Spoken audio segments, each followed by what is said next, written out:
Ilmiah 2021 yang keempat. Dan sudah hadir bersama kita yang terhormat Ketua Umum Kisma UMS, Kak Andika Kurniawan. Kemudian yang kami hormati Ketua Panitia Sekolah Ilmiah Nur Muhammad Ariski. Dan tentunya yang kami hormati pemateri Sekolah Ilmiah yang keempat, Kak Muhammad Fauzan. Puji syukur marilah kita panjatkan kehadirat Allah Subhanahu wa Ta'ala yang telah melimpahkan berkah dan rahmatnya sehingga kita dapat berkumpul secara online melalui aplikasi Google Meeting dalam acara Sekolah Ilmiah 2021 yang keempat dengan keadaan sehat walafiat. Selawat serta salam tak lupa kita aturkan kepada junjungan kita Nabi Agung Nabi Muhammad SAW yang syafaatnya selalu kita nantikan di hari akhir. Hadirin sekalian, perkenalkan, saya Karunia Zaidah yang akan memandu acara pada pagi hari ini.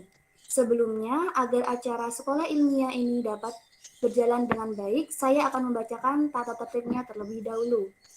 Peserta diharapkan memasuki ruang Google Meeting 30 menit sebelum acara dimulai. Peserta dimohon untuk mengaktifkan kamera dan mematikan mikrofon selama acara berlangsung. Pada sesi tanya jawab, peserta dapat mengajukan pertanyaan secara langsung dengan cara open mic atau melalui room chat dengan menyebutkan identitas nama dan asal divisi. Peserta dimohon untuk mengisi link presensi dengan benar untuk kepentingan sertifikat. Bagi peserta yang berhalangan hadir, dapat menghubungi kontak person yang tertera. Adapun susunan acara pada hari ini, acara pertama yaitu pembukaan, acara kedua yaitu tilawah oleh Saudari Astrid Indah Istiningrum, acara ketiga yaitu penyampaian materi, acara keempat yaitu diskusi dan tanya jawab, dan acara yang terakhir yaitu penutup. Guna mempersingkat waktu, marilah kita buka acara pada hari ini dengan membaca basmalah. Bismillahirrahmanirrahim. Acara selanjutnya yaitu tilawah Al-Quran kepada Kak Astrid dipersilahkan.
Mohon maaf, Kak Astrid, suaranya belum terdengar.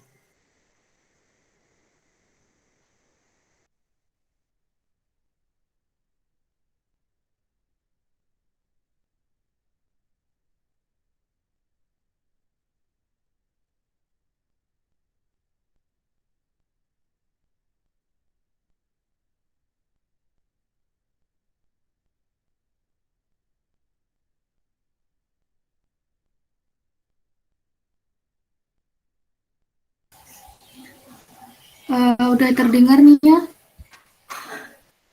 Sudah, Mbak.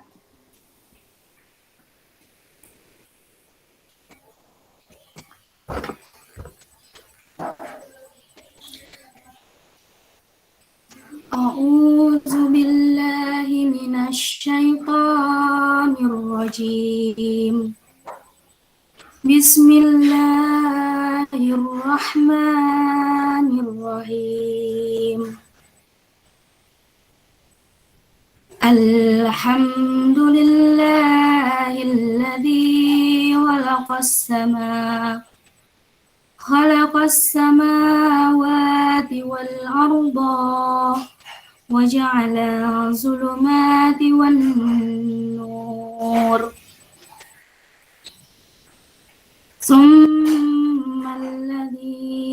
كفروا بربهم يعدلون هو الذي خلقكم من طين ثم قضى أجلا وأجل مسمى عنده ثم أنتم تمترون وهو الله في السماوات وفي الأرض يعلم سركم وجهركم ويعلم ما تكسبون وما تأتيهم من آية من آية ربهم إلا كانوا عنها معرضين وقد كذبوا بالحق لما جاءهم فسوف يأتيهم أنباء ما كانوا به يستهزئون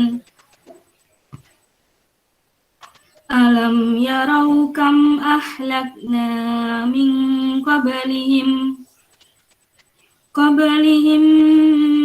من قرن مكناهم في الأرض ما لم نمكن لكم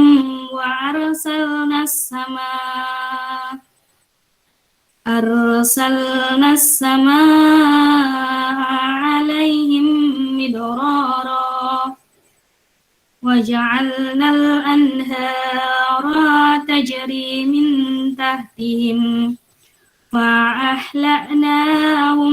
بذنوبهم وأنشأنا من بعدهم قرنا آخرين ولو نزلنا عليك كتابا في قرطاس فلمسوه بأيديهم لقال الذين كفروا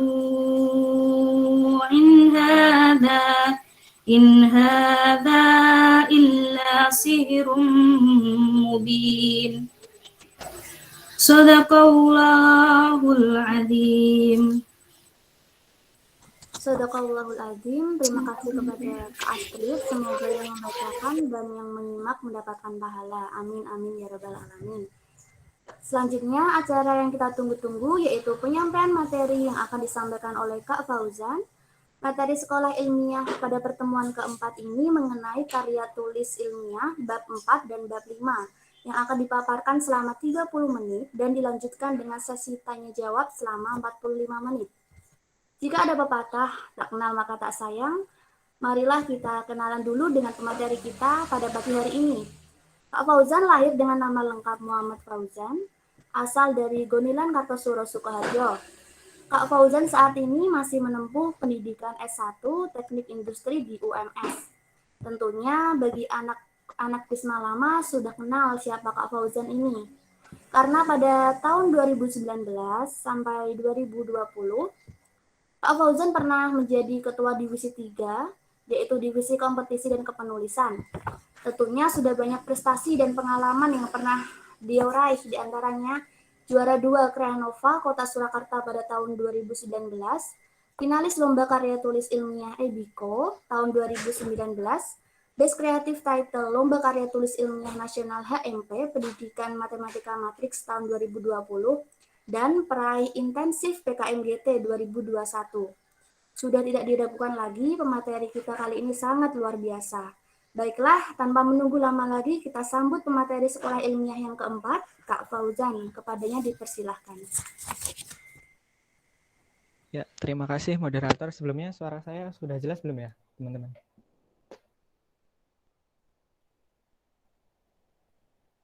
Mohon maaf Kak, suaranya masih sedikit kecil. Agak kecil ya. Kalau sekarang? Sudah. Sudah ya.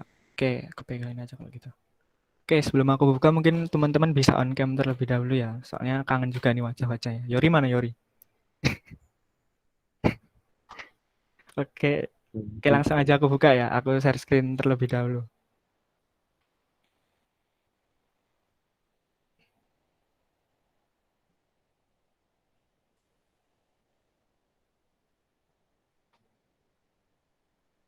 Oke, ini udah kelihatan ya share screen-nya.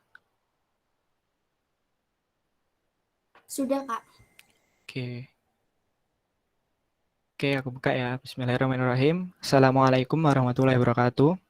Waalaikumsalam warahmatullahi wabarakatuh. Waalaikumsalam warahmatullahi wabarakatuh. Ya, alhamdulillahirrabbilalamin. Wassalatu wassalamu ala asrofil anbiya'i wal mursalin wa ala alihi wa sahbihi ajma'in amma ba'du. Rabbi shrah sadri wa yassir li amri wahlul 'uqdatam min lisani yafqahu qawli.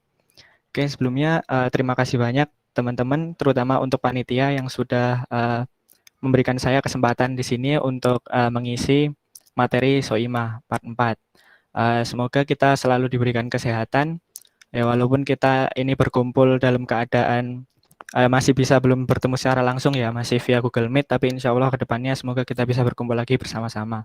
Amin. Oke teman-teman, di kesempatan kali ini saya diberikan kesempatan untuk mengisi materi mengenai bab 4 dan bab 5, di mana temanya itu pandangan pertama dengan LKTI begitu ya. Nah nanti sebelum kita masuk ke bab 4 5-nya, mungkin ada sedikit pengantar dari saya supaya ya nggak bosan aja gitu loh, karena langsung ke bab 4 dan 5 gitu ya. Kita masuk ke pengantarnya terlebih dahulu ya. Oke, sebelum kita pasti kalau teman-teman itu membuat KTI, itu kan kita harus berkenalan lebih dulu lah tentang KTI itu lebih dekat gitu ya teman-teman. Sebenarnya itu apa sih KTI itu seperti itu kan. Nah, KTI itu kan seperti yang kita tahu itu kepanjangannya terdiri dari 3 suku kata ya. Yang pertama itu ada karya. Karya itu berarti suatu apa ya teman-teman ya, ciptaan seperti itu atau suatu kegiatan. Nah, di mana karyanya itu dalam bentuk tulisan seperti itu ya. Nah, di mana karya yang dalam bentuk tulisan ini tadi bersifat ilmiah. Nah, patut digarisbawahi teman-teman, ilmiah itu berarti dia bersifat memiliki aspek rasionalitas atau logis gitu ya teman-teman. Di mana datanya itu berarti itu objektif dan faktual, di mana datanya itu bisa dipertanggungjawabkan gitu ya teman-teman. Jadi kan makanya di karya tulis ilmiah itu kan sering kita ada jurnal-jurnal referensi pendukung seperti itu. Nah, dari karya tulis ilmiah ini teman-teman, ada kaitannya atau identik dengan yang namanya kreativitas ya teman-teman. Nah, jadi kreativitas itu apa sih sebelumnya kreativitas itu? Nah, kita lanjut ke slide selanjutnya. Nah, banyak orang itu berpandangan kreativitas itu harus selalu baru teman-teman, harus selalu canggih seperti itu. Itu sebenarnya pandangan yang tidak salah juga sebenarnya. Tapi sebenarnya itu tidak spesifik itu teman-teman. Jadi kalau dalam kepenulisan karya tulis ilmiah itu, kreativitas itu tidak harus selalu baru dan tidak harus selalu canggih. Karena sebenarnya kreativitas itu dari secara pengertiannya saja itu menggabungkan dua hal yang sebelumnya itu tidak terhubungkan seperti itu atau tidak nyambung seperti itu. Nah, itu sebuah kreativitas. Jadi cara baru untuk menyelesaikan suatu masalah, bukan sesuatunya itu yang baru, tapi cara baru atau sudut pandangnya yang baru seperti itu, teman-teman. Nah, ini ada contoh, ini sebuah ilustrasi saja ya. Ini kalau nggak salah di Belanda, kalau nggak salah, kalau saya salah nanti mohon dibenarkan gitu ya. Nah, ini ada contoh di pemerintahan di sana itu jadi membuat jembatan, di mana jembatannya itu ada instalasi PLTS-nya atau pembangkit listrik tenaga surya. Nah, itu kan sebelumnya kan sesuatu yang dua hal yang berbeda ya teman-teman ya, jembatan dan PLTS. Nah, di mana ini sebenarnya ini sebuah pengoptimalan, di mana kan kita tahu itu lingkungan kalau jembatan itu pasti kan melewati suatu sungai atau lautan ya. Nah, otomatis daerah tersebut itu pasti kan panas juga. Jadi untuk mengoptimalkan atau mengoptimalkan PLTS-nya ini tuh jadi lebih baik gitu loh teman-teman. Nah, ini suatu sudut pandang kreativitas di situ dari pemerintahannya di sana seperti itu. Nah, ini kan patut kita contoh seperti itu teman-teman. Oke, lanjut untuk mempersingkat waktu aja ya. Oke, teman-teman, terus ini ada sebuah masalah teman-teman. Biasanya kita itu walaupun yang dari yang pemula maupun yang udah ahli pun dalam penulisan karya tulis ilmiah itu pasti sering menemukan seperti ini ya teman-teman. Yaitu bingung cari idenya gitu. Terus dari mana ya mulainya? Terus duh ini gimana ya gitu. Terus kok susah banget cari ide. Akhirnya jadi bingung sendiri teman-teman. Terus jadi overthinking seperti itu. Nah, ini merupakan suatu permasalahan yang sering banget kita jumpai terutama di awal-awal kepenulisan kita seperti itu. Nah, selanjutnya ini ada sebuah sumber ide teman-teman. Di mana ini di sini saya merangkumnya menjadi 4 ya teman-teman. Jadi yang pertama kita itu bisa peka terhadap masalah sekitar kita. Jadi permasalahan apapun yang ada di sekitar kita, menimpa kita maupun menimpa yang ada di masyarakat atau lingkungan sekitar ya teman-teman. Jadi nggak perlu jauh-jauh teman-teman itu nyari misalkan di luar negeri sana gini-gini. Nah, padahal permasalahan di lingkungan sekitar kita aja itu pasti banyak sekali teman-teman. Ini saya bisa kasih contoh di sini ya teman-teman. Nah, ini contoh-contohnya permasalahan di sekitar masyarakat ya. Ini ada dari masalah sampah atau masalah lingkungan, ini teman-teman masalah ekonomi atau masalah kemiskinan ya teman-teman. Lalu bisa juga dari masalah pendidikan, misalkan dari pendidikan teman-teman misalkan dari FKIP gitu ya. Teman-teman mungkin membuat ini bagaimana metode pembelajaran yang baik untuk siswa yang seperti ini, seperti itu. Nah, bisa juga mungkin teman-teman di masalah pandemi seperti saat ini gitu. Nah, intinya kita harus peka terhadap masalah sekitar kita gitu ya teman-teman. Oke, lanjut untuk sumber ide yang kedua teman-teman. Ini membaca proposal yang pernah juara atau lolos. Jadi ada pepatah itu berkata learn from the best gitu ya teman-teman. Jadi ungkapan ini memang sangat cocok untuk kita yang mempelajari KTI.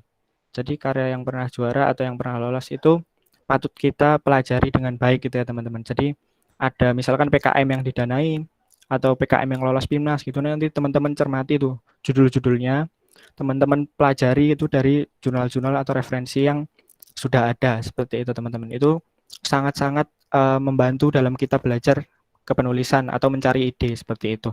Oke, lanjut untuk mempersingkat waktu. Ini ada peka terhadap penelitian terbaru teman-teman. Seperti teman-teman ketahui ya, teman-teman Prisma pasti sudah paham lah. Ini mengenai SDGs ya teman-teman. Jadi di SDGs itu merupakan pembangunan berkelanjutan yang memang itu agenda pemerintah ya teman-teman. Teman-teman ada webnya ini SDGs Indonesia, bisa teman-teman lihat di sini. Itu juga teman-teman bisa itu lihat banyak sekali judul-judul yang bisa teman-teman ambil dari sini atau ide ya teman-teman, tema-tema. Ini ada 17 target ya teman-teman, pembangunan berkelanjutan. Nah, itu mungkin teman-teman yang sudah membuat PKM atau membuat karya tulis pasti ada tuh tema-tema yang masuknya SDGs ini ya teman-teman pasti. Oke, itu mungkin teman-teman juga bisa dari sumber ide yang ini nanti bisa dilihat di webnya seperti itu. Nah, ini kan seperti tanpa kemiskinan, mengakhiri kemiskinan dalam segala bentuk dimanapun. Banyak sekali pasti ide-idenya dari sini juga bisa seperti itu. Oke, kita lanjut ya. Oke, yang selanjutnya itu browsing atau dari internet ya teman-teman. Jadi kan sekarang di internet itu apapun itu bisa diakses ya. Jadi kita sebagai mahasiswa itu harus memanfaatkannya sebaik mungkin gitu. Jadi bisa melalui buku atau jurnal yang ada di situs-situs atau web-web seperti itu ya teman-teman. Ini ada contoh-contoh webnya. Teman-teman bisa nanti saya bagikan bisa. Ini contoh-contoh e-book atau e-jurnal. Jadi kalau teman-teman biasanya kan nyari mungkin di Google Scholar gitu ya. Atau mungkin sudah familiar juga dengan Science Direct ini ya.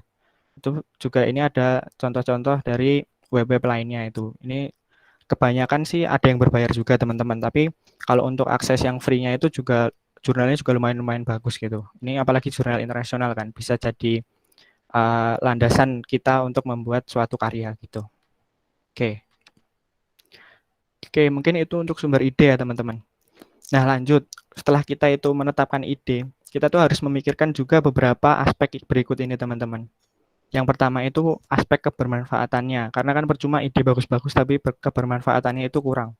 Atau bisa juga itu dia kurang menarik gitu. Nah, caranya kita biar bisa menarik itu ya teman-teman membungkusnya itu dengan yang menarik gitu loh. Jadi dari kepenulisannya latar belakangnya itu bagus, tujuannya jelas, rumusan masalahnya jelas. Nah, itu seperti itu. Jadi orang itu membacanya itu langsung oh iya paham gitu ya teman-teman. Jadi harus spesifik juga. Ini saling berkaitan semuanya. Setelah itu bernilai inovasi ya teman-teman. Jadi bernilai inovasi itu bukan berarti juga harus baru ya teman-teman. Ya paling enggak itu ada hal yang berbeda dengan penelitian sebelumnya. Itu sudah bisa dikatakan inovasi gitu ya teman-teman. Nah, setelah itu logis, tentu ini yang paling penting juga teman-teman. Karena kalau nggak logis juga susah juga. Mungkin cerita aja sedikit ya. Waktu itu saya ikut workshop PKM. Memang PKM-nya itu PKM GT. GT itu kan sebuah ide untuk masa yang akan mendatang ya teman-teman. 5 sampai 20 tahun ke depan. Tapi itu waktu itu pematerinya itu bilang gini, ada ide itu yang nggak logis. Jadi ada judul itu namanya itu kota melayang teman-teman. Jadi supaya untuk menghindari illegal logging atau penebangan hutan gitu ya, dia itu membuat perumahan atau kota itu melayang di atas udara gitu teman-teman. Kalau dipikir secara logis ya, untuk 5 sampai 20 tahun ke depan itu teknologi semacam apa yang bisa nerbangin kota di atas gitu teman-teman. Kan itu agak kurang logis sebenarnya. Sebenarnya idenya bagus. Kan jadi hutan-hutan di bawah itu nggak ditebang-tebangi ya. Tapi itu kan kurang logis gitu teman-teman.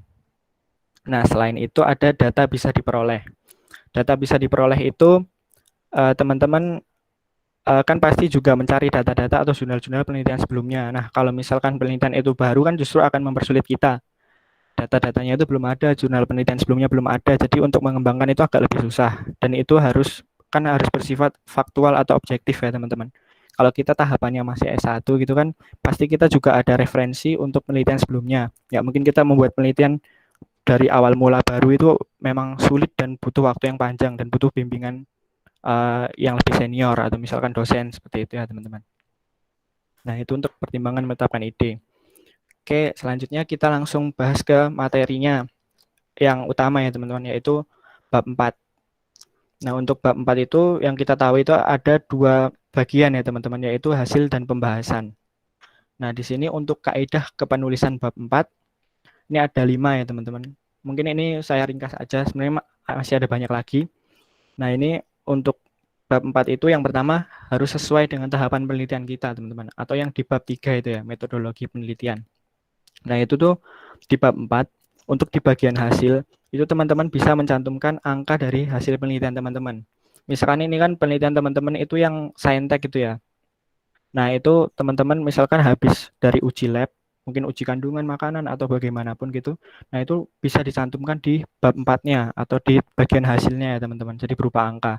Tapi kalau teman-teman untuk yang soshum, itu teman-teman juga bisa tanpa angka juga nggak apa-apa, tapi bisa didasari dengan jurnal-jurnal pendukung seperti itu, teman-teman. Mungkin permasalahannya secara umumnya itu teman-teman masukkan itu jurnal-jurnal pendukung seperti kutipan-kutipan seperti itu ya, teman-teman. Nah, terus tulislah pembahasan semaksimal mungkin. Jadi untuk ini kan dibagi 2 ya, ada hasil dan pembahasan. Nah, di pembahasan itu teman-teman tuliskan segala sesuatunya itu secara maksimal. Jadi dari mulai permasalahannya apa, solusinya apa. Jadi pertahapannya itu jelas itu, teman-teman. Jangan sampai rancu atau yang nggak ada di tahapan penelitian teman-teman masukin. Misalkan di tahapan penelitian itu teman-teman sebenarnya cuma uji kandungan gitu ya. Tiba-tiba ada uji-uji yang lain gitu. Nah, itu kan berarti kan tidak sesuai dengan tahapan penelitian, itu juga tidak dibenarkan ya teman-teman. Nah terus jangan tuliskan kesimpulan di situ, jadi jangan menulis ulang gitu teman-teman. Jadi misalkan di bagian hasil pembahasan itu teman-teman sudah menuliskan satu paragraf ini, nah nanti di kesimpulan ternyata muncul lagi, nah itu nggak boleh ya teman-teman. Jadi harus berbeda, jangan tuliskan kesimpulan seperti itu. Oke, ini mungkin ada contoh dari karya tulis saya. Ini saya ngambilnya karya tulis yang sosum ya teman-teman, karena memang saya seringnya yang di sosum, terutama untuk pembuatan kayak desain aplikasi seperti itu teman-teman. Nah ini saya ambil judulnya itu FinCare atau Financial Care sebagai smart and secure platform penentuan fintech lending untuk meningkatkan pertumbuhan ekonomi digital. Ya yang teman-teman tahu fintech itu kan sudah berkembang ya teman-teman, financial technology. Itu dimana ini saya seperti apa ya, P2P lending gitu teman-teman. Jadi peminjaman uang. Ya kalau teman-teman tahu sekarang mungkin yang lagi tenar itu pinjaman online gitu ya teman-teman. Nah itu untuk mengawasi pinjaman online tersebut teman-teman. Jadi bagaimana pinjaman itu bisa diawasi, regulasinya jelas seperti itu teman-teman. Sehingga pertumbuhan ekonomi itu jelas untuk perkembangan ekonomi digital itu tadi ya. Nah mungkin untuk lebih jelasnya kita lanjut aja ya. Nah ini rumusan masalah yang diambil itu ada 3 ini teman-teman. Jadi mungkin teman-teman biar ada bayangan dulu ya, nggak langsung ke bab 4-nya ya. Jadi untuk rumusan masalahnya itu ini digarisbawahi teman-teman adalah untuk kita mencari solusi alternatif menentukan fintech lending menjadi lebih efektif dan aman. Karena kan fintech lending itu banyak yang ilegal teman-teman. Jadi pinjaman online yang tiba-tiba itu membengkak itu karena dia ilegal, nggak diawasi OJK, Otoritas Jasa Keuangan seperti itu teman-teman. Nah, jadi itu untuk mengawasi OJK ini. Ini sebenarnya penelitiannya sudah lama banget teman-teman. Udah mungkin 2 tahun yang lalu sepertinya ya. Nah, sekarang kan baru muncul-muncul itu ilegal-ilegal itu. Nah, karena memang regulasinya belum jelas gitu. Nah, setelah itu ada bagaimana peran Fincare dalam membangun kepercayaan konsumen dalam penggunaan fintech lending. Setelah itu ada perannya dalam meningkatkan ekonomi digital melalui penggunaan fintech lending. Nah, untuk rumusan masalahnya itu ya teman-teman, ini digarisbawahi peran Fincare membangun kepercayaan konsumen dan peran Fincare meningkatkan ekonomi digital. Oke, lanjut. Nah, ini untuk hasil dari bab 4-nya ya teman-teman. Untuk bagian hasil terlebih dahulu. Nah, ini untuk cara penulisannya sebenarnya kan ini 4.1 terus saya subbab judul subbab gitu ya teman-teman. Sebenarnya judul subbabnya ini bisa teman-teman tulis hasil saja bisa.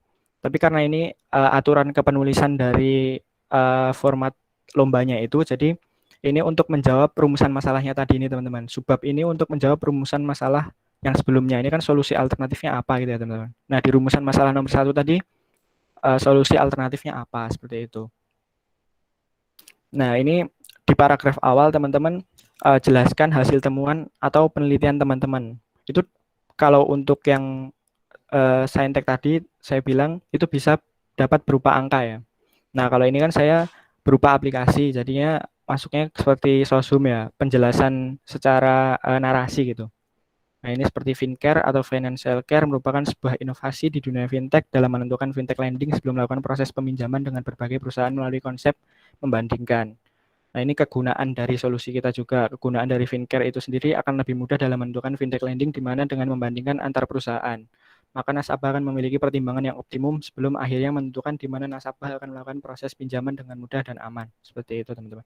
Nah, ini terus teman-teman bisa jelaskan tahapan-tahapan yang sudah teman-teman lakukan, bisa teman-teman jabarkan di situ hasilnya apa, seperti itu. Nah, ini kan prosesnya apa, proses yang terjadi dimulai dari pendaftaran user, registrasi, dan lain-lain. Ini untuk flowchart aplikasinya ya teman-teman, kalau yang punya saya, seperti itu. Nah, lanjut, ini untuk hasilnya. Jadi seperti yang tadi, menyertakan hasil penelitian pertahapannya. Nah, jadi teman-teman misalkan penelitiannya itu ada uji kandungan makanan, ya teman-teman tuliskan misalkan uji 1 hasilnya apa, uji 2 hasilnya apa, seperti itu teman-teman. Kalau misalkan uji olah data itu ya kayak normalitas dulu, validitas dulu, reliabilitas dulu, seperti itu teman-teman urutkan gitu. Jadi harus semuanya itu urut per tahapan penelitiannya, seperti itu teman-teman. Nah, kalau di tempat saya ini berhubung ini aplikasi, jadi saya sertakan dulu flowchart dari aplikasi Fincare itu tadi atau Financial Care tadi ya. Jadi untuk penggunaan secara user experience-nya itu seperti apa gitu. Dimulai dari ini misalkan yang ini kan start, terus dia masuk kemana gitu. Nah, seperti itu teman-teman. Ini juga ada contoh-contoh dari tampilan-tampilan Fincare-nya. Pertama kan ada halaman sign in dan sign up seperti itu. Nah, terus lanjut ke halaman edukasi fintech lending-nya. Atau biasanya kalau di aplikasi itu kan ada user agreement itu ya teman-teman. Nah, ini halaman edukasi fintech lending-nya. Terus ada ke bagian filtering dan comparison ini memang berbeda dengan aplikasi fintech lending biasanya. Jadi ada mode filtering atau sebuah apa ya teman-teman. Jadi bisa membedakan mana fintech mana tempat peminjaman itu yang sesuai regulasi atau yang tidak. Jadi yang ilegal atau legal itu bisa dilihat. Jadi nasabah itu nggak akan ketipu teman-teman. Tiba-tiba pinjam 5 juta, besoknya jadi 70 juta gitu kan nggak masuk akal gitu ya teman-teman. Nah, itu bisa menanggulangi permasalahan tersebut dengan fitur filtering itu tadi ini teman-teman. Jadi teman-teman jabarkan itu di situ hasil pertahapan penelitiannya seperti itu. Oke, selanjutnya masuk ke subbab yang kedua, itu ada pembahasan ya teman-teman. Seperti yang sudah dijelaskan tadi, pembahasan itu kita tulis secara semaksimal mungkin ya teman-teman. Jadi kita bisa di sini kan, saya ini 4.2 peran Fincare ini menjawab yang subbab rumusan masalah yang kedua ya teman-teman. Yang peran Fincare membangun kepercayaan konsumen tadi. Nah, ini seperti yang dibilang tadi, kita jelaskan secara maksimal teman-teman. Kita mulai dari permasalahannya secara umum terlebih dahulu. Ini kan jumlah fintech yang semakin Banyak namun sebagian besar dari fintech tersebut belum mendapat izin operasi, sering mengakibatkan dampak yang buruk bagi borrower atau peminjam ya. Di mana sering terjadinya intimidasi ketika peminjam sudah melewati jatuh tempo. Karena fintech yang berjalan tersebut pasti belum memiliki regulasi yang resmi. Nah, ini permasalahannya secara umum. Adanya hal tersebut menyebabkan konsumen atau masyarakat umum tidak tertarik dengan fintech lending karena dianggap rasa aman yang diberikan masih kurang. Seperti itu, teman-teman. Nah, ini ada fitur yang filtering ini tadi, teman-teman. Yang solusi tadi ya. Fincare dengan fitur filtering akan membantu konsumen dalam memberi rasa aman dalam transaksi di fintech lending. Fitur tersebut akan benar-benar menseleksi fintech yang benar-benar memiliki izin operasi dari OJK dan memastikan memiliki nilai TBK 90 dengan rata-rata 96,35%. Ini data dari OJK. Jadi teman-teman bisa masukkan itu data-data atau referensi-referensi yang mendukung dari pembahasan teman-teman. Misalkan jurnal internasional atau apa gitu boleh teman-teman masukkan kutipannya seperti itu. Itu termasuk tadi yang membangun sifat rasionalitas tadi dan bersifat datanya itu bersifat objektif dan faktual seperti itu teman-teman. Jadi harus didukung dengan data-data yang faktual seperti itu. Nah, oke. Ini lanjut masih di bagian pembahasan ya teman-teman. Ini lanjutan yang dari yang tadi. Jadi setelah kita membahas permasalahannya secara umum seperti apa, kita jabarkan serta didukung dengan data-data tadi. Nah, setelah itu kita bahas lagi mengenai hasil penelitian kita atau temuan kita itu apa. Nah, ini kan untuk temuannya itu sistem filtering itu tadi ya teman-teman. Memberikan layanan keamanan dengan memberikan fitur pengaduan jika terdapat fintech yang melakukan kecurangan atau pelanggaran pada regulasi perjanjian. Nah, ini ada sebuah halaman layanan pengaduannya, teman-teman. Nah, ini langsung akan ditangani atau ditindaklanjuti oleh OJK atau pihak yang berwenang. Seperti itu. Nah, ini merupakan hasil desain dari aplikasi atau platformnya, teman-teman. Oke, lanjut. Oke, ini yang subbab ke 4.3 seperti yang tadi ya, teman-teman. Ini menjawab rumusan masalahnya. Peran fintech dalam meningkatkan pertumbuhan ekonomi digital Indonesia. Nah, jadi teman-teman jabarkan di sini secara spesifik juga, jangan melebar kemana-mana ya teman-teman. Pokoknya kalau teman-teman bahasnya Fincare tentang meningkatkan pertumbuhan ekonomi digital ya udah fokusnya ke situ aja, jangan bertele-tele juga. Jadi di pembahasan itu secara maksimal tapi juga harus spesifik ya teman-teman. Perlu diingat itu. Jadi jangan terlalu banyak juga gitu. Tapi harus lengkap seperti itu. Nah, ini untuk contoh pembahasannya. Oke, lanjut. Di paragraf akhir pembahasan itu bisa kita tekankan lagi mengenai solusi kita atau solusi yang kita tawarkan gitu ya teman-teman. Jadi ini kan di paragraf akhir saya ini ada Fincare mampu memberikan akses kemudahan tersebut untuk membantu masyarakat dari berbagai golongan. Dan Fincare juga akan mampu meningkatkan kepercayaan masyarakat untuk mulai menggunakan digital payment dari platform-platform yang berbasis online. Sehingga perputaran keuangan digital akan semakin berkembang lebih cepat. Nah, itu sekaligus pembahasan ini mampu menjawab rumusan masalah yang kita tulis tadi. Nah, itu yang terpenting di situ, teman-teman.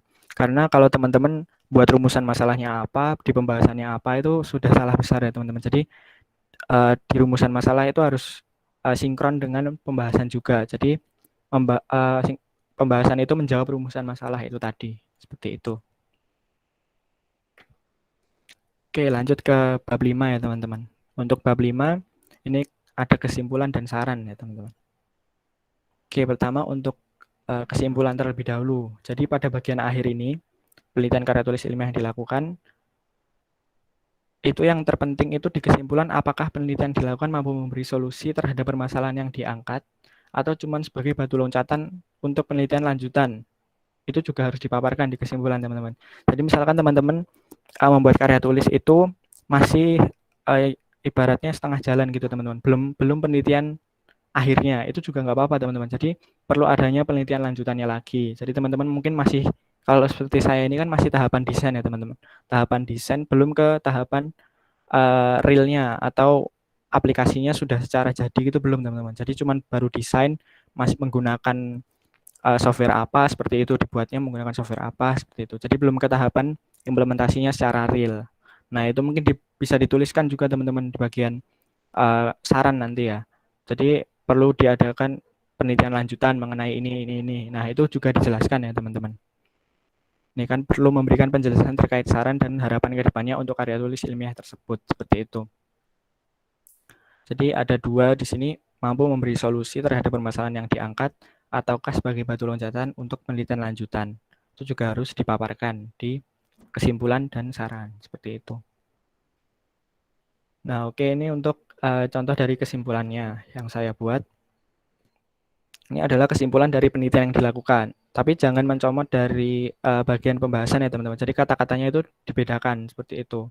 Dan itu harus spesifik, seperti itu. Nah, misalkan kalau teman-teman itu di hasil itu melakukan penelitian misalkan 5 kali gitu ya, teman-teman. Misalkan melakukan uji lab gitu 5 kali. Nah, itu teman-teman nggak perlu sebenarnya di kesimpulan itu teman-teman cantumin semuanya 5-5-nya itu. Jadi mungkin bisa teman-teman itu cantumkan cuman hasil uji lab yang memang baik atau yang teman-teman ambil aja, yang teman-teman masukkan di kesimpulan, seperti itu. Jadi salah satunya aja, nggak perlu yang banyak. Misalkan hasil uji lab yang baik itu seperti ini, hasil uji lab yang nggak baik itu seperti ini, hasil angkanya gitu. Nah, itu nggak apa-apa kalau kayak gitu. Asalkan nggak semuanya teman-teman jabarkan kesimpulan. Itu malah jadi pembahasan, bukan jadi kesimpulan ya kan. Nah, ini contoh dari kesimpulan saya. Aplikasi Fincare dapat menjadi platform yang memberikan layanan peminjaman dengan mudah tanpa harus adanya jaminan yang ada. Tetapi Fintech ini memiliki biaya tambahan yang cukup tinggi dan dengan durasi jatuh tempo yang tidak lama. Jadi teman-teman boleh masukkan sedikit kekurangan penelitian teman-teman. Jadi tapi jangan ditonjolkan juga karena kan nanti justru menjadi kelemahan gitu teman-teman. Teman-teman nggak apa-apa misalkan ada kelemahannya sedikit tapi mungkin ada solusinya kira-kira apa ke depannya. Mungkin teman-teman bisa masukkan di sarannya ya teman-teman. Oke, itu untuk kesimpulan.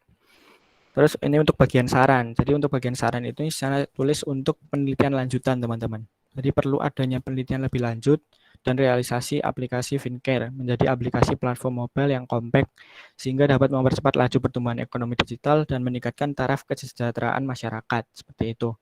Jadi teman-teman masukkan itu, mungkin ada kekurangannya apa, nah teman-teman bisa tuliskan itu perlu adanya penelitian lanjutan mengenai apa, seperti itu. Nah, oke. Oke, untuk pembahasan bab 4 dan 5, mungkin itu saja. Nah, ini ada sebuah motivasi ya teman-teman.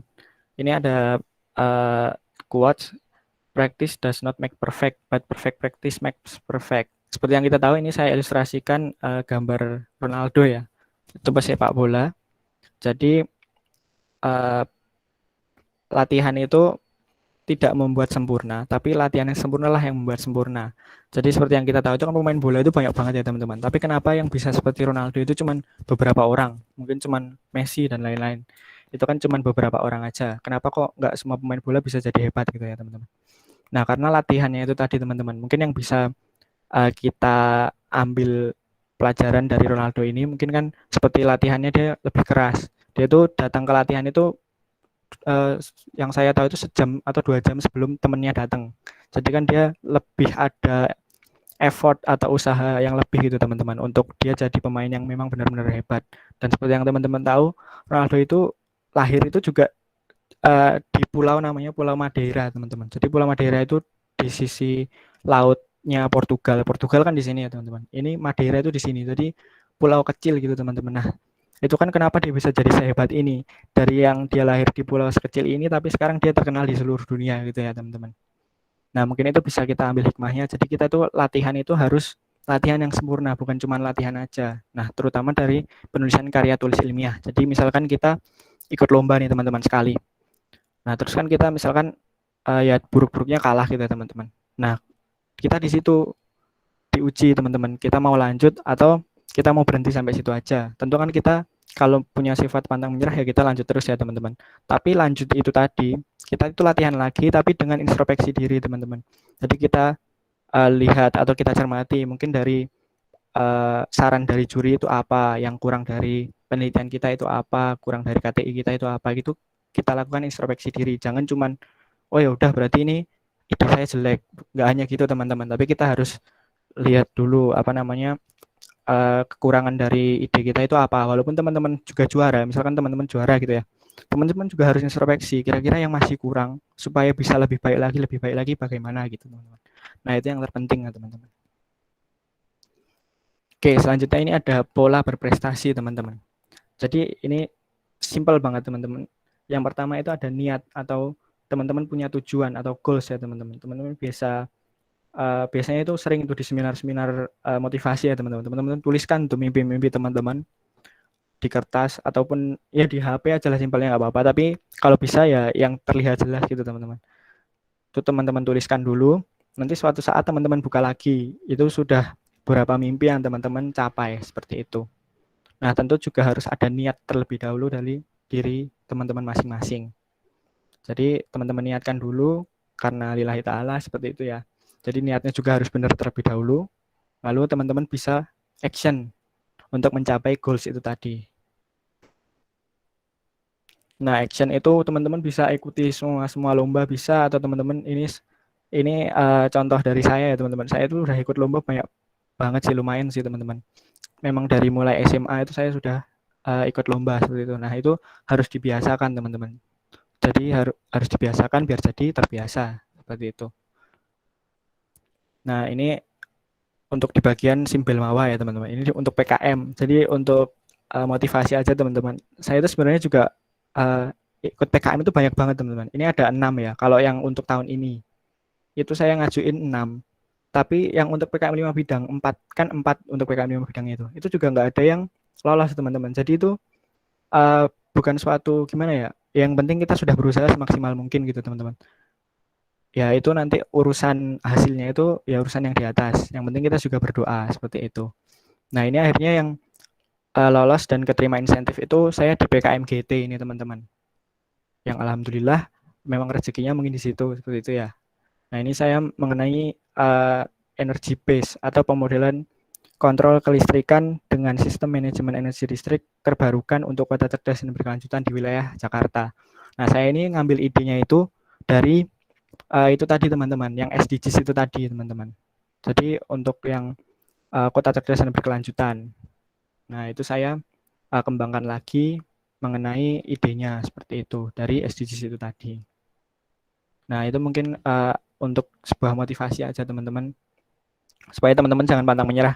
Kan bahkan yang teman-teman yang angkatan 19 ini kan udah banyak juga yang malah keterima atau lolos pendanaan PKM 5 bidang ya. Malah saya belum pernah ya kan. Berarti kan teman-teman di atas saya seperti itu. Nah, nah itu bisa jadi motivasi lebih lagi teman-teman. Oke. Oke, selanjutnya tentu habis action, teman-teman tuh pasti harus selalu berdoa ya teman-teman. Karena kekuatan doa itu jauh lebih penting daripada yang lainnya, tapi juga harus dibarengi dengan usaha atau ikhtiar gitu ya teman-teman. Jadi jangan cuman doa tok, nggak ada usahanya, jangan cuman usaha tok, nggak ada doanya, itu juga percuma. Jadi kalau teman-teman lengkap ini, niatnya benar, tujuannya jelas, actionnya usahanya maksimal, doanya itu juga lancar gitu. Insya Allah ini bakal dilancarkan teman-teman, bakal insya Allah teman-teman bisa berprestasi. Amin. Oke. Oke, seperti yang ini pegangan kita dari awal masuk Prisma ya teman-teman. Hidup cuma sekali, jangan menua tanpa prestasi. Ini selalu kata-kata juga yang saya pegang. Mau gimana pun, pokoknya kalau gagal ya bangkit lagi, kalau gagal bangkit lagi gitu ya teman-teman. Jangan sampai kita itu cuman ngabisin sisa umur tapi kita nggak ada prestasinya gitu ya teman-teman. Yang penting kita berusaha semaksimal mungkin terlebih dahulu, seperti itu. Oke teman-teman, mungkin sekian materi dari saya, mungkin banyak kurangnya. Kita fokuskan aja mungkin di diskusinya ya teman-teman ya nanti. Nah ini terima kasih, mungkin teman-teman kalau ada yang mau kontak saya, mau tanya-tanya saya, ya nanti dengan senang hati akan saya jawab gitu ya teman-teman. Mungkin akan ada KTI apa teman-teman pengen diskusi gitu, silahkan teman-teman, ini kontaknya. Oke. Oke mungkin cukup sekian teman-teman, dilanjut untuk sesi diskusi aja ya. Saya tutup. Assalamualaikum warahmatullahi wabarakatuh. Saya kembalikan ke moderator. Waalaikumsalam warahmatullahi wabarakatuh. Terima kasih Kak Fauzan, sungguh pengalaman dan ilmu yang luar biasa. Selanjutnya masuki sesi diskusi dan tanya jawab. Pertanyaan akan dibuka untuk 3 penanya pertama. Pertanyaan bisa disampaikan melalui room chat atau bisa disampaikan secara langsung dengan menyalakan mikrofon. Langsung saja kepada teman-teman yang ingin bertanya dipersilahkan.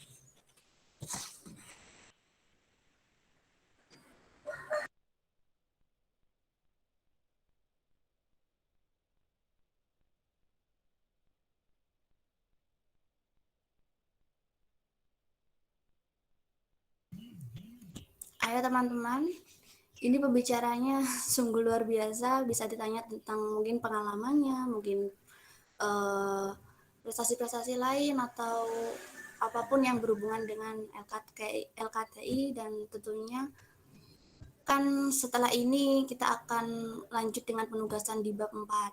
Silahkan ditanyakan.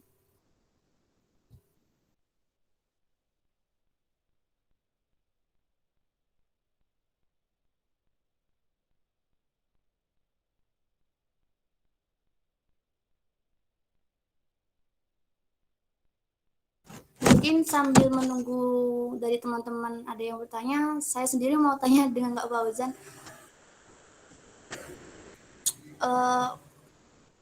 Kak, menurut Kak Fauzan itu selama bergelut di dunia per LKTI-an ini ya, bagian manakah yang paling sulit khususnya di bab 4 dan bab 5? Terima kasih. Iya, oke. Saya menjawab pertanyaannya ya. Bagian yang paling sulit di bab 4 sama bab 5 ya. Nah, kalau menurut saya untuk bagian yang paling sulit itu memang terutama itu kan lanjutan dari bab 3-nya ya, yang metodologi penelitian. Jadi sulitnya itu sebenarnya itu menyimpulkan bahwa dari yang penelitian yang kita lakukan. Jadi karena kan kadang itu penelitian itu tidak sesuai yang kita harapkan ya, ekspektasinya apa, realitanya apa, seperti itu. Misalkan ekspektasinya kita kandungan makanannya ini benar-benar bisa untuk menyembuhkan gitu ya, menyembuhkan sesuatu penyakit gitu misalkan. Nah, tapi setelah diuji ternyata kandungannya kok masih kurang. Itu kan harus ada ibaratnya campuran-campuran dengan yang zat yang lain seperti itu. Nah, kadang di bagian penelitiannya itu susah dan akhirnya di bagian hasil dan pembahasan itu ngikut susah gitu. Maksudnya kayak caranya untuk menyimpulkan dari penelitian hasilnya ini gimana supaya gimana ya bisa meyakinkan juri kalau ide yang kita buat itu benar-benar bermanfaat atau memang benar-benar hasilnya itu baik gitu. Nah, itu mungkin kalau yang saya rasakan selama itu biasanya karena hasil penelitiannya itu kadang tidak sesuai dengan realitanya bagaimana gitu. Jadi mungkin itu terus kalau yang lain mungkin di bagian pembahasan. Jadi kita itu terlalu bertele-tele biasanya. Jadi nggak boleh itu bertele-tele. Jadi harus spesifik, tapi juga harus maksimal seperti itu. Seperti yang tadi, jadi teman-teman bisa buat itu sebuah kayak apa ya draft gitu ya teman-teman. Jadi teman-teman paragraf pertama itu teman-teman ya udah jelaskan aja permasalahan itu secara umum seperti apa. Nah terus hasilnya itu seperti apa, solusinya bagaimana. Nah itu teman-teman aja buat dulu banyak sebanyak-banyaknya nggak apa-apa. Tapi nanti setelah itu mungkin seiring berjalannya waktu mungkin kan teman-teman dalam LKTI ini berkelompok ya, bisa didiskusikan dengan teman-temannya. Nanti bisa akhirnya diringkas akhirnya menjadi satu kesatuan yang memang bagus gitu utuh teman-teman, nggak bertele-tele tapi juga spesifik dan ngena gitu. Mungkin itu sih. Mungkin ada feedback. Terima kasih Kak. Ya. Ayo yang lain silakan bertanya.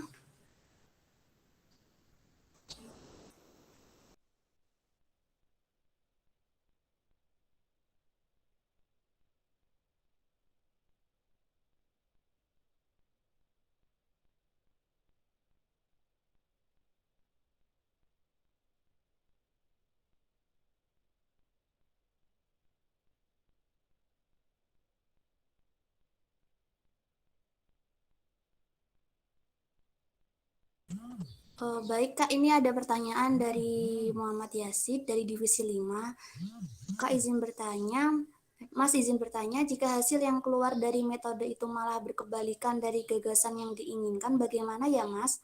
Apakah disimpulkan apa adanya atau ada cara lainnya? Terima kasih. Ya, oke. Ini saya jawab dulu atau ditampung dulu? Boleh dijawab dulu, Kak. Oh, langsung ya. Oke. Jadi ini pertanyaan dari Yazid ya. Bagus sekali pertanyaannya. Jadi hasil yang keluar dari metode itu malah berkebalikan dari gagasan yang diinginkan. Bagaimana ya, Mas? Apakah disimpulkan aja padanya atau ada cara lainnya? Oke, mungkin ini sering terjadi kalau penelitiannya itu saintek ya. Seperti yang saya bilang tadi. Misalkan mengenai suatu produk makanan gitu ya, misalkan teman-teman. Untuk misalkan menyembuhkan diabetes gitu ya. Nah, dari hasil penelitiannya itu, uji kandungannya itu masih kurang gitu untuk ibaratnya untuk meminimalisir penyakit diabetes itu tadi. Nah, tapi kalau bisa, kalau dari saya biasanya ini teman-teman, nah itu diambil dari campuran kandungan yang paling baik teman-teman. Jadi kandungan, misalkan teman-teman melakukan uji lab itu sudah sesuai dengan referensi jurnalnya ya. Misalkan peneliti-peneliti itu melakukan uji lab itu paling enggak misalkan 5 campuran gitu ya teman-teman. Berarti 5 kali gitu. Ada 5 campuran gitu. Nah, dari kelima itu kira-kira yang paling baik yang mana? Nah, seperti itu. Teman-teman bisa diambil yang bagian itu saja nggak apa-apa. Nah, tapi mungkin berdasarkan jurnal itu mungkin masih ada yang kurang gitu teman-teman. Nah, itu nggak apa-apa. Kalau menurut saya dicantumkan aja nggak apa-apa asalkan memang itu ada apa ya, ada potensi memang dari kandungan makanan itu tadi untuk penyakit diabetes itu tadi. Jadi teman-teman cantumkan aja. Tapi nanti di bagian saran itu tadi teman-teman kan perlu adanya penelitian lanjutan mengenai ya campuran yang sesuai seperti itu teman-teman. Jadi ya jangan kalau hasilnya memang benar-benar jelek ya jangan dicantumin juga. Tapi teman-teman juga harus berusaha untuk hasil yang paling nggak bagus dan memang terlihat bisa meyakinkan juri seperti itu. Jadi berpotensi memang produk makanan ini untuk mengobati atau mencegah diabetes seperti itu. Jadi jangan juga uh, apa ya hasil yang jelek terus teman-teman masukin gitu aja dengan apa ya dengan tanpa usaha gitu loh. Jangan gitu juga. Jadi harus kalau bisa ya lebih bagus lagi karena kan pasti apalagi kita kan niatnya ini dilombakan ya. Kalau untuk cuman penelitian kita secara apa ya publikasi atau gimana gitu mungkin nggak masalah tapi juga sebenarnya harus juga bagus sih sebenarnya. Tapi kalau dilombakan itu kan malah justru akan apa ya istilahnya dibandingkan dengan yang lain-lainnya. Nah, kalau misalkan yang lainnya itu lebih bagus, memang hasilnya sudah terbukti kan ya kita bisa kalah gitu teman-teman. Atau kita juga pasti ada kekurangannya gitu loh.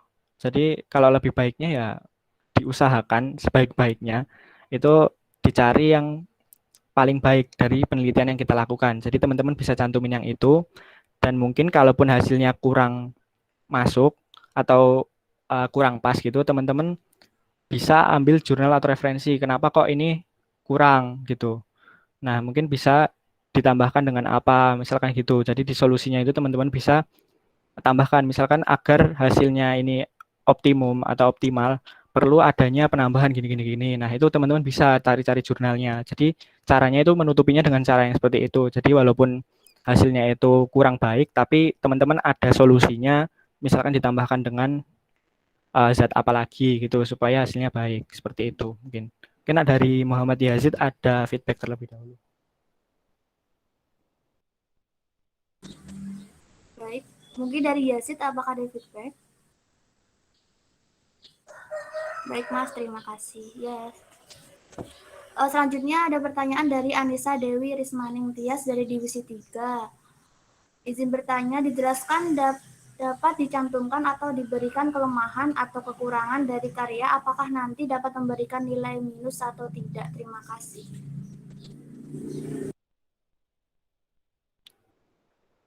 Oke, Waalaikumsalam dari Anissa Dewi ya. Ini dijelaskan dapat dicantumkan atau diberikan kelemahan atau kekurangan dari karya, apakah nanti dapat memberikan nilai minus atau tidak. Oke, secara penilaian pasti kalau dilihat kan ada bukan nilai minus sih sebenarnya. Tapi teman-teman itu juri pun kalau teman-teman nggak cantumkan, kalau memang dia berkompeten dalam hal tersebut, dalam hal penelitian tersebut, tanpa teman-teman cantumkan, itu dia cuma lihat bagian kandungannya aja. Misalkan bagian kandungan ini kok nggak kayaknya kurang sesuai, masa cuman beberapa miligram aja bisa mencegah diabetes, misalkan kayak gitu ya.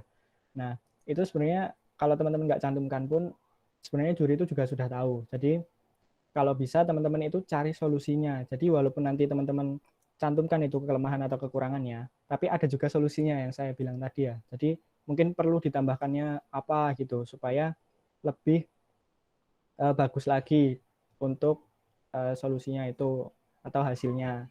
Jadi bisa mencegah penyakit diabetes misalkan seperti itu. Jadi perlu adanya penambahan-penambahan seperti itu teman-teman. Jadi ada solusi dari kelemahannya itu. Jangan teman-teman cuma cantumin kelemahan, tapi teman-teman nggak berikan solusinya seperti itu.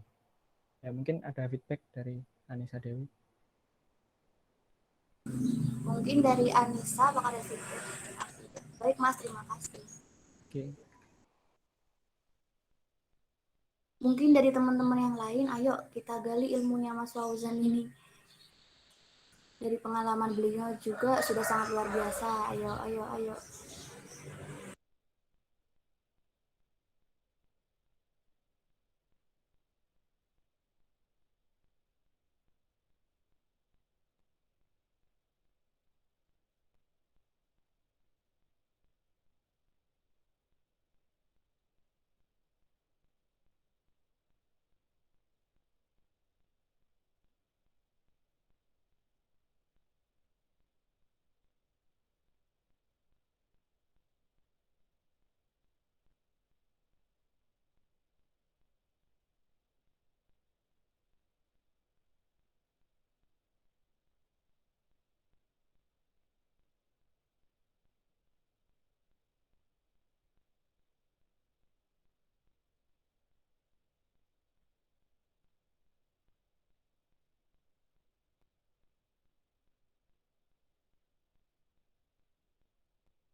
Ayo teman-teman,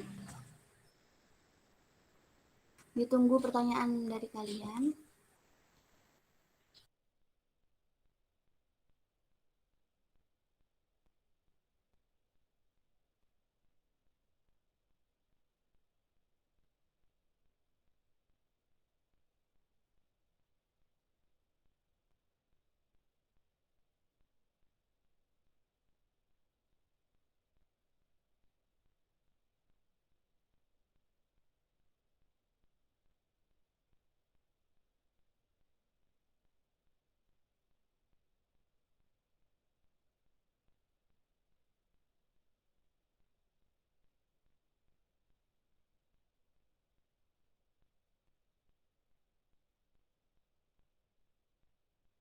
Mungkin yang masih bingung dengan bab 4 bisa ditanyakan. Ayo.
Atau mungkin dari ketua Rizky, mungkin jika ada pertanyaan bisa ditanyakan.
Ada pertanyaan dari Mas Nabil Irsyad. Assalamualaikum, izin bertanya. Bab 3 itu ada format sendiri, ilustrasi, hasil percobaan, atau sesuai penelitiannya? Baik, kepada Mas Fauzan bisa dijawab. Waalaikumsalam. Oke, Nabil ya. Bab 3 itu ada format sendiri, ilustrasi, hasil percobaan, atau sesuai penelitiannya. Oke, kalau untuk formatnya itu sebenarnya nggak ada ya format secara pastinya. Tapi teman-teman bisa sesuaikan sama penelitian yang teman-teman lakukan aja. Jadi metode yang teman-teman lakukan apa? Apakah eksperimen ataukah cuman metodenya kualitatif aja? Jadi teman-teman jelaskan secara narasi gitu ya. Mungkin kan kalau eksperimen teman-teman ya seperti format biasanya aja. Kayak misalkan ada alat dan bahan dan lain-lain seperti itu ya biasanya ya. Terus tahapan penelitiannya seperti apa? Mungkin teman-teman juga bisa kalau secara metode lab laboratorium itu kan ada kayak flowchart-nya itu ya teman-teman. Jadi tahapan penelitiannya seperti apa itu lebih bagusnya itu disajikannya dalam bentuk flowchart sebenarnya seperti itu. Nah, itu kalau untuk hasil percobaannya ya disajikan aja misalkan dalam bentuk tabel gitu ya bagusnya. Kalau formatnya seperti itu. Nah, kalau untuk format pastinya sebenarnya nggak ada, asalkan data yang disajikan itu memang benar-benar apa ya jelas gitu loh teman-teman, jelas sama rapis sehingga nanti juri itu membaca itu kayak udah paham karena memang data yang disajikan itu udah bagus gitu. Mungkin gitu sih. Ada feedback nggak dari Nabil? Dari Mas Nabil mungkin ada feedback.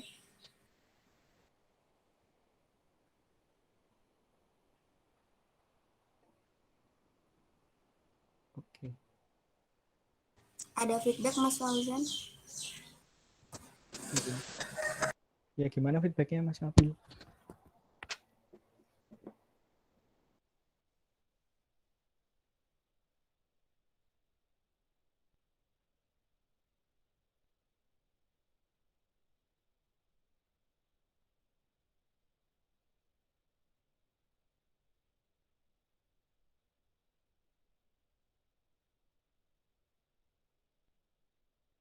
Terus biasanya kan kita dapat ide itu dari penelitian sebelumnya. Nah, untuk perbandingan dengan penelitian sebelumnya itu ditaruh di bab 4 atau 5, Mas?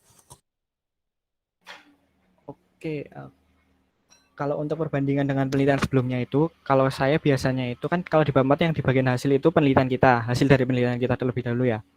Nah, teman-teman itu bisa masukin di bagian pembahasannya. Jadi bisa dijelaskan secara lebih bisa lebih eksplor gitu loh di bagian pembahasan kan. Kalau di hasil itu kan hasil khusus hasil dari penelitian kita, tapi di pembahasan itu bisa teman-teman bandingkan dengan hasil yang sekian sekian sekian ini, berarti dengan penelitian sebelumnya itu misalkan ya lebih bagus gitu ya teman-teman. Itu bisa dicantumkan di bagian pembahasan. Kalau di bagian kesimpulan mungkin secara garis besar itu hasil dari penelitian kita aja, jangan yang perbandingan itu, tapi bagusnya sih kalau menurut saya lebih baik seperti itu. Jadi kalau di kesimpulan itu khusus untuk bagian penelitian kita. Nah, seperti itu. Mungkin ada feedback lagi Mas Nabil? Dari Mas Nabil mungkin ada feedback lagi atau cukup?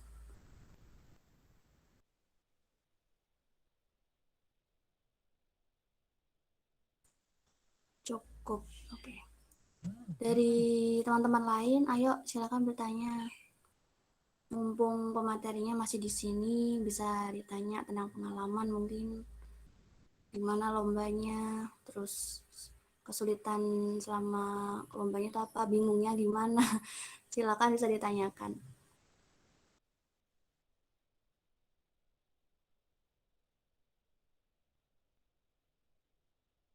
Dari Ketua Soimah 21, Nur Mawat Ariski, izin bertanya Mas, kan itu di bab 3 itu kadang ada rumus tersendiri, semisal untuk KTI Sosio Humaniora itu saya pernah ketemu rumus yang menentukan jumlah minimal responden yang diteliti. Nah, untuk membahas rumus dan hasilnya itu dibahas di metode penelitian atau di bab hasil pembahasan. Terima kasih. Oke, saya jawab ya dari Nur Muhammad Rizky. Kan ada rumus sendiri ya. Misalkan ada biasanya itu kalau jumlah minimal responden itu dari kuesioner gitu ya. Jumlah yang diteliti minimum misalkan 30 biar bisa memenuhi yang normalitas gitu ya, uji normalitasnya seperti itu. Nah, itu kalau menurut saya biasanya itu di bagian bab 3-nya. Jadi misalkan teman-teman kan biasanya jelaskan tahapan metode penelitiannya. Misalkan ini kan uji kuesioner gitu, misalkan seperti itu. Nah, di uji kuesioner itu nanti teman-teman jelaskan di situ kan, mau mengambil mengambil berapa data dari berapa responden seperti itu. Nah, teman-teman juga bisa cantumkan di situ. Misalkan untuk memenuhi kriteria jumlah minimum responden itu kan 30. Nah, itu teman-teman cantumkan jurnalnya itu dari mana. Nah, berarti kan nanti teman-teman kalau respondennya itu misalkan cuma 35, berarti kan sudah memenuhi seperti itu. Jadi bisa teman-teman cantumin di bagian bab 3-nya aja. Seperti itu. Mungkin ada feedback dulu dari Nur Muhammad Rizky. Dari Rizky, mungkin ada feedback.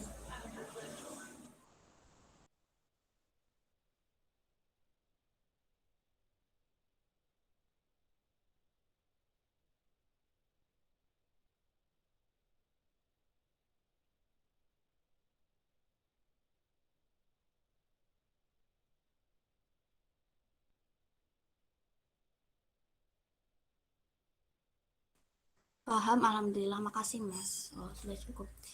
Selanjutnya dari Rahma Afifa Nur Farida. Izin bertanya Mas, tips untuk menyajikan data dalam bab 4 bagaimana ya? Apakah dalam penyajian data harus selalu disajikan dalam bentuk tabel dan grafik? Monggo Mas Fauzan bisa dijawab. Oke, saya menjawab pertanyaan dari Rahma ya. Untuk menyajikan tips untuk menyajikan data dalam bab 4 bagaimana ya? Apakah dalam Oke, kalau untuk penyajian datanya itu sebenarnya itu bebas dari teman-teman, asalkan balik ke yang tadi ya, jelas sama rapi ya. Jadi kalau misalkan datanya teman-teman itu ujinya banyak sekali, itu kan normalnya itu biasanya jelasnya itu pakai tabel teman-teman. Jadi dari uji ini. Nah itu bagusnya itu kalau saya biasanya itu tetap dalam bentuk tabel supaya lebih mudah dicermati. Nah nanti kalau dari bentuk tabel itu mau teman-teman analisis lagi atau teman-teman jelaskan dalam bentuk paragraf itu nggak ada masalah juga. Jadi misalkan hasilnya ini, tapi nanti teman-teman jelaskan lagi kan pastinya di bawah paragrafnya itu lagi. Jadi kalau menurut saya mau bentuk tabel ataupun grafik itu nggak masalah. Tapi kalau datanya banyak, misalkan bentuknya angka-angka gitu ya. Kalau biasanya kalau saintek ataupun sosial humaniora, kalau misalkan hasil olah data uji gitu kan biasanya juga angka-angka juga dari SPSS-nya gitu ya. Nah, itu disajikan aja dalam bentuk tabel karena yang enak dilihat juga sebenarnya dalam bentuk tabel seperti itu. Nah, kalau untuk permasalahan teman-teman analisis lagi di bawahnya dalam bentuk paragraf itu nggak ada masalah gitu. Jadi ya bagusnya kalau datanya banyak dan berupa angka itu dalam bentuk tabel. Seperti itu. Mungkin ada feedback dulu dari Rahma. Dari Rahma mungkin ada feedback atau sudah cukup?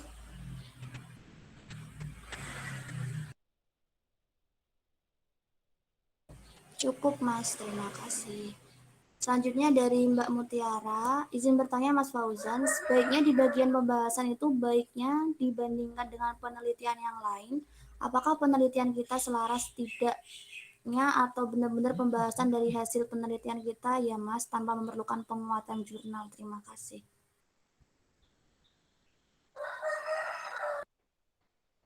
Oke, saya jawab ya pertanyaan dari Mbak Mutiara Karima.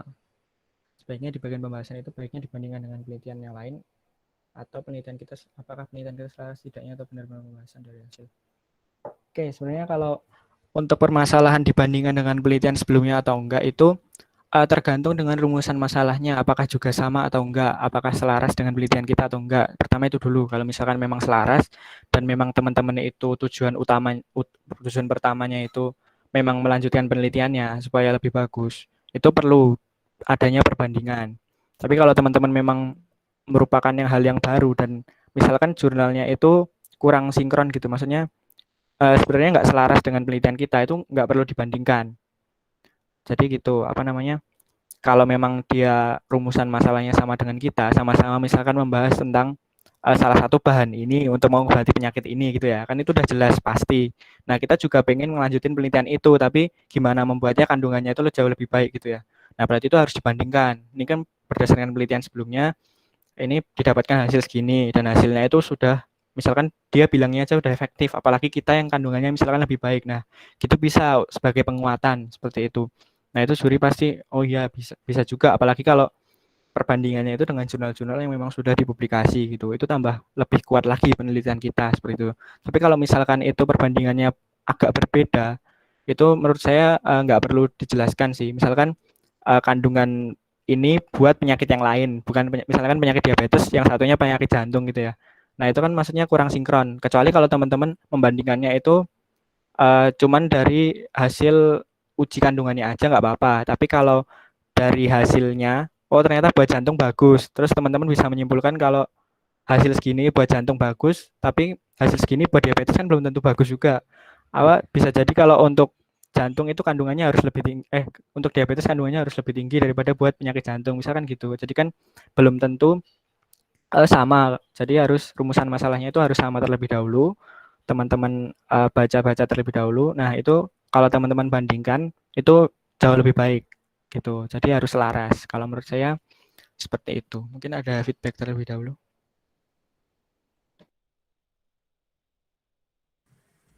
Dari Mbak Mutiara cukup, Mas. Terima kasih buat jawabannya. Ayo dari teman-teman yang lain, silahkan.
Ini ada pertanyaan, Mas, tapi lewat PC saya WA dari Anisak Adis Divisi 3. Mas izin bertanya, untuk bagian saran itu sebaiknya dibuat singkat atau sedikit dijabarkan ya, Mas? Monggo, Mas. Oke, saya jawab ya. Oke, untuk bagian saran itu sebenarnya kalau misalkan teman-teman nggak ada penelitian lanjutannya lagi, atau memang itu penelitian akhir dari teman-teman, memang teman-teman sudah bagus gitu, bisa dijabarkan. Seperti misalkan itu sarannya itu untuk yang misalkan yang dipisah gitu loh. Jadi misalkan bagi pemerintah itu untuk pemerintah gini gini gini, terus bagi mahasiswa gimana, bagi apa gimana gitu juga bisa sebenarnya. Tapi kalau teman-teman misalkan eh, ada memang ini penelitiannya belum sempurna atau apa, juga ditulis singkat seperti yang saya tadi juga nggak apa-apa. Jadi yang bagian yang sebaiknya dilakukan penelitian lanjutan dan lain-lain itu memang biasanya saran seperti itu. Jadi perlu adanya penelitian lebih lanjut seperti itu. Biasanya kan seperti itu. Tapi kalau teman-teman mau jabarkan, itu sebenarnya nggak ada masalah juga sih. Karena saran itu bebas aja dan nggak mungkin ada nilai minus dari sarannya gitu loh. Kecuali kalau memang itu dari kesimpulan. Kalau saran itu menurut saya memang lebih lebih enak aja gitu teman-teman. Jadi bebas aja kalau teman-teman mau jabarkan nggak apa-apa, tapi ya jangan terlalu banyak juga. Terus jangan malah menunjukkan kelemahan dari penelitian kita juga. Jadi kalau pun dikasih saran ya lebih baik itu tadi yang perlu adanya penelitian lebih lanjut. Kan pasti penelitian itu ada kekurangannya. Jadi ya untuk penguatannya sarannya itu saja juga nggak masalah gitu. Tapi kalau teman-teman mau jabarkan silahkan, nggak masalah juga. Mungkin itu ada feedback dulu. Mungkin dari Anisak ada feedback.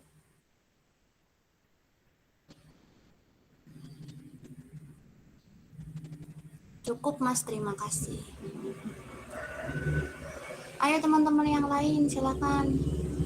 Jika Jika mau tanya, bisa lewat langsung open mic maupun menulis di kolom chat ya.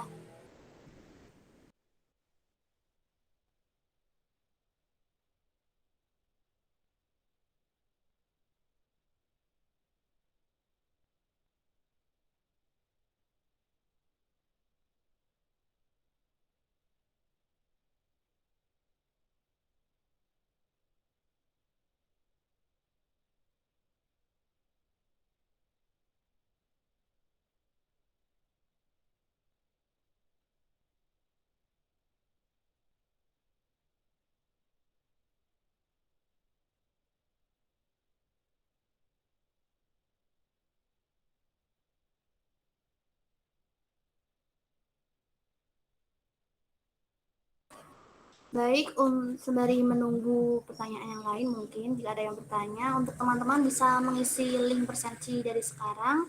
Untuk linknya sudah di-share melalui room chat, silahkan diisi. Karena nantinya presensi ini juga ada hubungannya dengan sertifikat, jadi jika tidak mengisi presensi berarti sertifikat tidak dapat dijadikan. Terima kasih.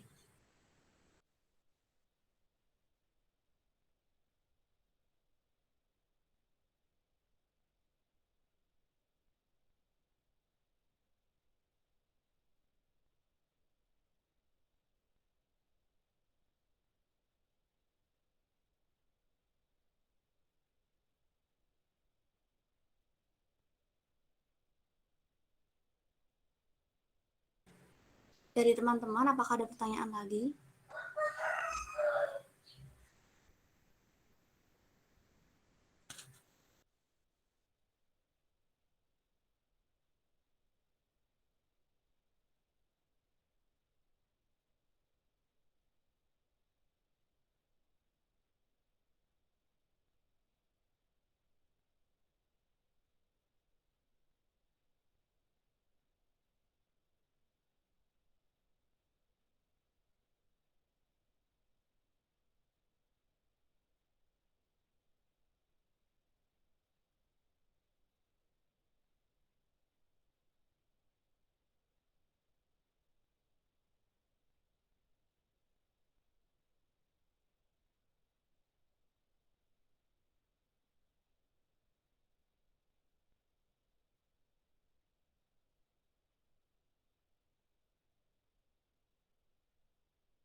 Jika sudah tidak ada yang bertanya lagi, baiklah, terima kasih kepada Kak Fauzan dan juga teman-teman yang telah mengikuti acara sekolah ilmiah yang keempat ini dengan baik.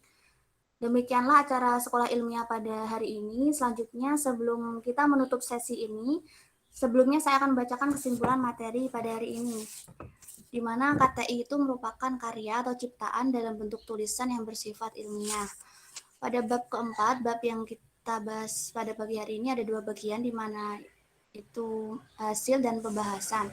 Di bab 4 kita harus memperhatikan kesesuaian dengan tahap penelitiannya. Lalu ada angka, bisa untuk saintek ataupun untuk sosum bisa menggunakan jurnal pendukung. Lalu setelah itu tulis pembahasan secara maksimal dan sesuai, dan gunakan jurnal pendukung, dan yang terakhir jangan tuliskan kesimpulan. Pada bagian hasil, jelaskan hasil temuan dari penelitian kita, lalu sertakan hasil penelitian pertahapannya. Untuk bagian pembahasan, jelaskan permasalahannya secara umum terlebih dahulu, bahas mengenai hasil penelitian, jabarkan secara spesifik dan lengkap rumusan masalah, dan di paragraf akhir pembahasan berikan solusi. Lalu untuk bagian kesimpulan saran, pada bagian ini perlu memberikan penjelasan terkait saran dan harapan ke depannya. Untuk karya ilmiah tersebut pada bagian ini harus spesifik. Dan ada pesan motivasi dari pemateri kita pada pagi hari ini. Pola prestasi itu dimulai dari niat, lalu tindakan atau action, dan doa. Dan yang terakhir ditutup dengan latihan tidak membuat sempurna, tetapi latihan yang sempurna akan membuat sempurna. Terima kasih. Kemudian kepada teman-teman yang belum mengisi presensi, diingatkan untuk dapat mengisi presensi yang linknya sudah tersedia di room chat. Selain itu, setelah sekolah ilmiah pertemuan keempat ini, tentunya akan ada penugasan lanjutan dari penugasan sekolah ilmiah yang ketiga, yaitu melanjutkan untuk membuat bab 4 dan bab 5 yang nantinya dikumpulkan melalui link yang akan diberikan oleh panitia. Terakhir, ada sesi foto bersama yang akan dipandu oleh si Dikdok. Kepada teman-teman, mohon untuk menggunakan kameranya.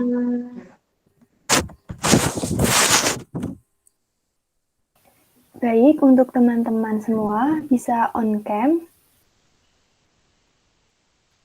Yuk yang belum on cam, bisa on cam dulu.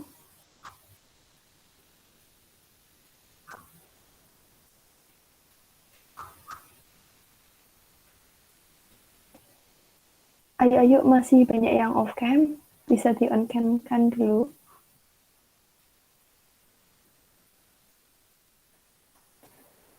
Baik, boleh bergaya, saya hitung 1-3. 1, 2, 3. Sebentar.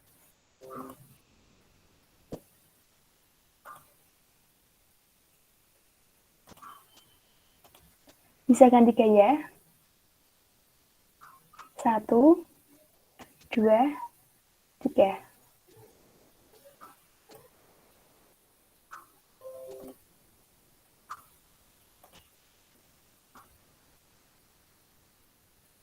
Terima kasih. Mas Andika sehat, Mas? Ya, sehat, Sian. Saya kebik Fani terus ya.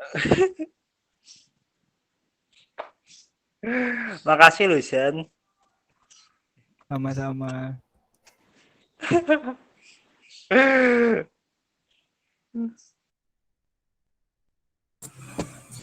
Sebelum saya tutup sekolah ilmiah pertemuan keempat hari ini, saya mengucapkan terima kasih kepada Kak Fauzan yang telah memberikan banyak ilmunya kepada kita semua. Dan juga saya ucapkan terima kasih kepada teman-teman atas partisipasinya dalam acara Sekolah Ilmiah 2021 dari yang pertama hingga keempat yang selesai pada hari ini. Kami selaku panitia Sekolah Ilmiah 2021 memohon maaf apabila terdapat banyak kekurangan dalam penyelenggaraannya. Sampailah kita di penghujung acara ini yaitu penutup. Mari kita tutup acara ini dengan bacaan Alhamdulillahirabbil alamin. Saya Karunia Zaida selaku moderator mohon undur diri. Terima kasih dan sampai jumpa di lain waktu. Wassalamualaikum warahmatullahi wabarakatuh.